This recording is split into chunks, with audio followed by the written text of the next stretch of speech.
ஒரு மனுஷன் லைஃப்ல எவ்வளவு பெரிய ஒரு உயரத்துக்கு போனாலும்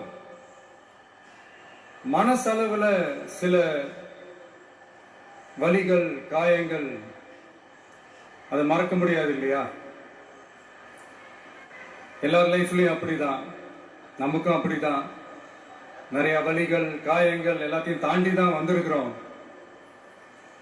ஆனா எல்லாத்தையும் விட ரொம்ப ஜாஸ்தியான அந்த வலியும் அந்த காயமும் எனக்கு அந்த கரூர் சம்பவம் தான்.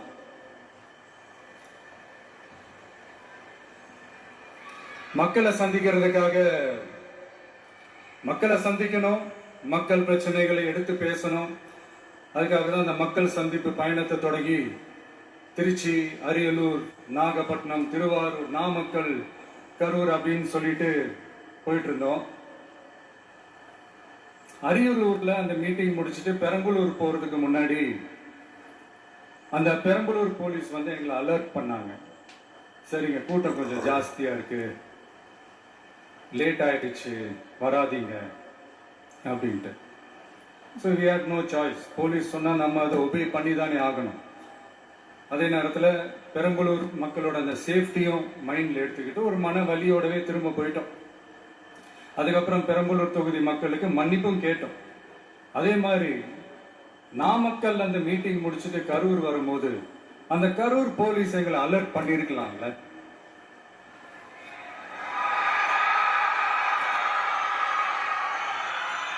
இல்ல சார், இங்க எதிர்பார்த்ததை விட கொஞ்சம் கூட்டம் அதிகமா இருக்கு, கண்ட்ரோல் பண்ண முடியல, வராதீங்க. அண்ட் போலீஸ் நினைச்சா அவங்க அந்த மீட்டிங்கே கேன்சல் பண்ணலாம். ஏதோ தப்பா இருக்கு, ஏதோ தப்பா தோணுது அப்படின்னு நினைச்சிட்டாலே they have all the rights to cancel the meeting. எங்க கிட்ட கேட்கணும்லாம் ஒன்றும் அவசியமே கிடையாது. ஆனா அதையெல்லாம் எதுவுமே செய்யாம அந்த ஹைவேல இருந்து அந்த ஸ்பாட்டுக்கு போலீஸே எங்களை உள்ள கூட்டிட்டு வந்து விட்டு அந்த நாடகம்லாம் இருக்கு பாருங்க.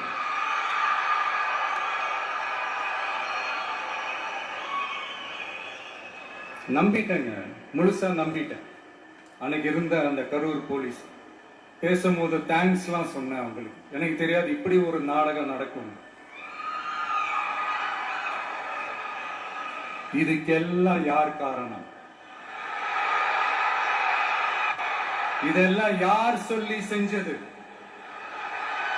இப்படி பண்ணுங்க, அப்படி பண்ணுங்க, சப்போஸ் அப்படி நடந்தா இப்படி பண்ணுங்க, சப்போஸ் இப்படி நடந்தா இந்த மாதிரி இன்ஸ்ட்ரக்ஷன்ஸ் எல்லாம் கொடுத்து அந்த பிரஷர் போடுறது யாரு?